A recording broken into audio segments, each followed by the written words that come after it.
Hi friends, good morning. இன்றைக்கி என்ன பிரேக்ஃபாஸ்ட்டுன்னு பார்த்தீங்கன்னாக்கா வெங்காய சட்னியும் இட்லியும் தான்.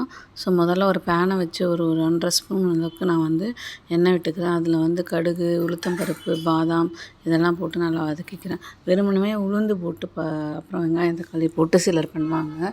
ஆனால் நம்ம கடலைப்பருப்பும் இதில் பாதாமும் போட்டிருக்கோம். அப்போ டேஸ்ட் இன்னும் கொஞ்சம் நல்லாயிருக்கும். அதுக்கப்புறம் 2 காஞ்ச மிளகாய் போட்டிருக்கேன். ஸோ இதையும் போட்டு நல்லா வதக்கணும். அப்புறம் அந்த பருப்பெல்லாம் செவந்து வந்ததுக்கப்புறம் வெங்காயமும் உரித்து வச்சு பூண்டு ஒரு 4 பல் பூண்டு அதை போட்டு நல்லா வதக்கணும். அது நல்லா வதங்கினதுக்கப்புறம் தக்காளி போடணும். நான் இப்போ 3 பேருக்கு பண்ணுறேன் அப்படின்றதால ஒரு வெங்காயம் ஒரு பெரிய சைஸ் தக்காளி போட்டிருக்கேன். ஸோ தக்காளியும் போட்டு நல்லா வதக்கணும். இது கூட தேவையான அளவு மஞ்சள் தூளும் தேவையான அளவு உப்பும் போட்டு நல்லா வதக்கிட்டு ஆற வச்சு அரைச்சி தாளித்தோன்னா வெங்காய சட்னி ரெடி ஆகிடும். அந்த பக்கம் இட்லி வெந்துக்கிட்டுருக்கு. இப்போ நான் மஞ்சத்தூள் போட்டிருக்கேன். அடுத்தது உப்பு போட போகிறேன். ஸோ உப்பு போட்டால் தான் சீக்கிரமாக வேகும் சொல்லியிருக்கேன் இல்லையா, வெஜிடபிள்ஸ் எல்லாம். அதனால் உப்பு போட்டு வேக விட போகிறேன்.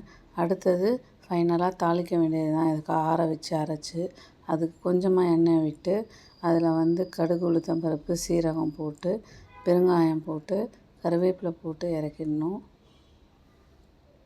அதே மாதிரி இந்த சட்னியில் நான் கருவேப்பிலையும் ஆட் பண்ணியிருப்பேன் வெங்காயம் தக்காளியை வதக்கும் போது. ஏன்னா குழந்தைங்க கருவேப்பிலையை சாப்பாட்டில் வச்சுருந்தா தனியாக இருக்கும்போது அதை எடுத்து போட்டுடுறாங்க.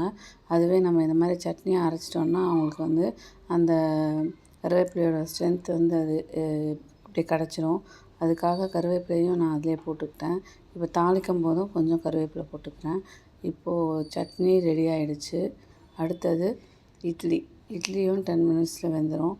ஸோ வாங்க சாப்பிடலாம். எங்கள் வீட்டில் இன்றைக்கி டிஃபன் என்ன அப்படின்னு பார்த்தீங்கன்னாக்கா இட்லி, வெங்காய சட்னி.